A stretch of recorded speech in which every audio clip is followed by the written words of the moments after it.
Subscribe कीजिए homeopathic Kalu channel को और बेल आइकॉन को दबाइए लेटेस्ट होम्योपैथिक वीडियो सबसे पहले देखने के लिए। बिस्मिल्लाहिर्रहमानिर्रहीम।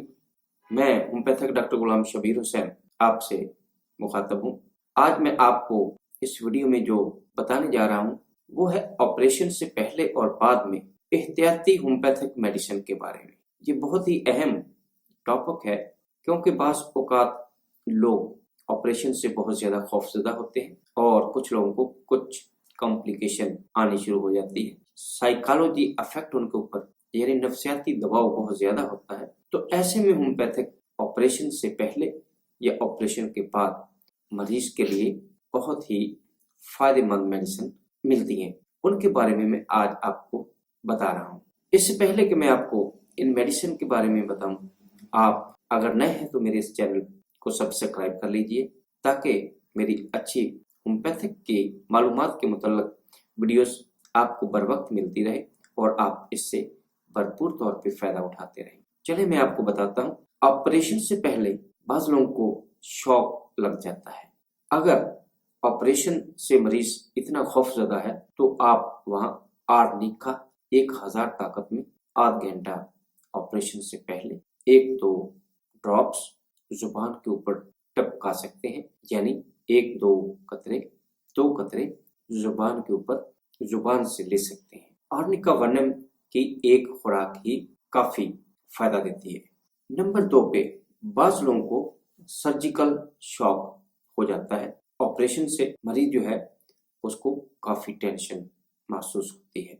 ऐसे में स्ट्रोंशियम कार्ब 200 एक आध घंटा पहले 5 कतरे या 2 कतरे जुबान के ऊपर टपका लें तो इंशाल्लाह आप सर्जिकल शॉक से बच जाएंगे। नंबर 3 पे बाज़ लोगों को एनेस्थीसिया क्लोरोफार्म से दिया जाता है और इसके काफ़ी से नुकसान आते हैं। अगर एनेस्थीसिया क्लोरोफार्म से दिया जाना हो तो आप क्लोरोफार्म 200 में घंटा आध घंटा पहले 2-3 कतरे इसी तरह जुबान के ऊपर टपका लें तो आपको क्लोरोफार्म के नुकसान इंशाल्लाह नहीं होंगे। अगर क्लोरोफार्म काम नहीं कर रही होती तो आप वहाँ पे फास्फोरस 200 भी दे सकते। नर्व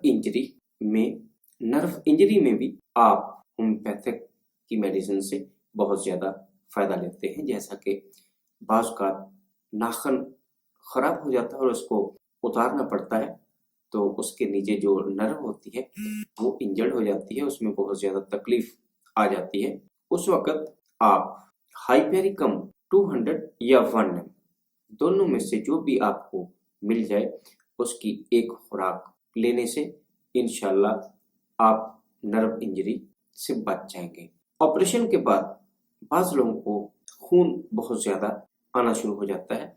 होम्योपैथिक में अगर इस तरह का मरीज पाया जाए तो आप मिलीफोलियम मदर टिंचर 5 कतरे 2 बूंद पानी में दिन में 3 से 4 दफ़ा इस्तेमाल करवा के मरीज के खून को काफ़ी मरीज को फ़ायदा दे सकते हैं। और अगर मिलीफोलियम पूरा काम ना करे तो आप फास्फोरस 200 में भी इसके साथ इस्तेमाल करवा के मरीज को फ़ायदा दे सकते हैं। फास्फोरस 200 5 कतरे 1 बूंद पानी या मिल्क शुगर के ऊपर 5 कतरे डाल के आप इसको जुबान से चूसा जा सकता है। इससे इंशाल्लाह आपको बहुत ज़्यादा फ़ायदा मिल सकता है। बाज़ लोगों को बाज़ ऑपरेशन के बाद पेशाब का रुक जाना पाया जाता है या कतरा कतरा आना शुरू हो जाता है तो ऐसे में आप कास्टिकम 200 की एक खुराक लेने से इससे इंशाल्लाह आपको फ़ायदा हो जाएगा। दोस्तों, ये मेरी वीडियो आपको कैसी लगी? अगर अच्छी लगी तो अपने दोस्तों से व्हाट्सएप पे और फेसबुक पे शेयर ज़रूर कीजिएगा और अपने कमेंट्स ज़रूर दीजिएगा। वस्सलाम।